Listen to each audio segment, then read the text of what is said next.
Welcome, Minister, or should I say welcome to Arthur's grandmother to the House. I think, Minister, that families right now are in the midst of peak stress and anxiety because of level 5 restrictions and the schools being shut. And I think it's very palpable today when people are going back to work. The enthusiasm for homeschooling, for instance, is waning. And speaking for myself, like, we haven't made it out for our 100 days of walking over the last 2 weeks during the week. And I know a lot of families are in the same boat, and we're in a better position than most in terms of the support that we have. And a lot of people are fearful that it's not 100 days of walking, it's 100 days of persevering at the moment. So I think, yes, in general, I think people do need clarity, as much clarity as possible about where we're going. But parents are working long hours as they try to be as productive as possible. And even though they are double jobbing with the children at home, and the kids are struggling. And they're struggling with the homeschooling, with social isolation, with health and well-being, the difficulty of being confined to one household, and the occasions and the milestones that they have missed.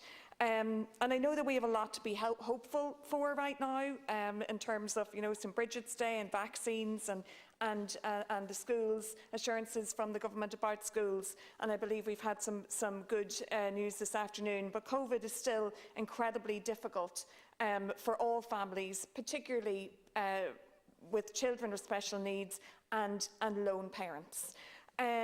So without the supports of your department, obviously, it would be a lot harder. But there's still a lot of hardship out there. So I mean, it's been a really great and practical and positive move to make the PUP available to people who are struggling with childcare and work at the moment, and I hope enough parents do know about it.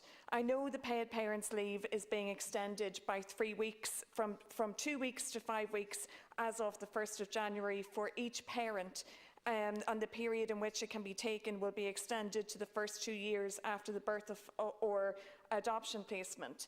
And you might just, as other people have asked for clarity, I know people have mentioned April as a date because of, I think, IT systems, so you just might inform us about when that does start.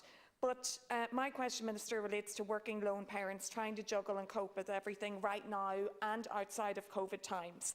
We know over 85% of one-parent families are headed by women and are more prone to poverty. And is it possible to extend parents' leave for lone parents to 5 weeks plus 5 weeks, so a full 10 weeks could be made available to them? Because the option just isn't there for another parent to take 5 weeks.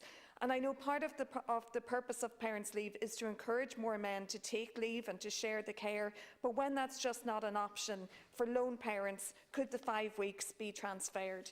These parents, mostly women, and some men too, are literally trying to do it all. We support them through the one-parent family payment, some of them through the one-parent family payment, the National Childcare Scheme, back-to-school allowance and other supports, but this would be a universal support. It has been said in the past that Ireland was no place for lone parents, and maybe this would be a small step to make Ireland a place for all parents and all children.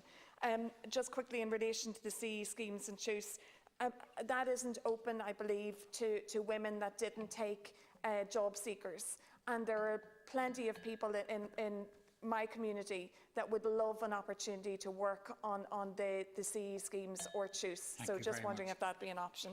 Apologies.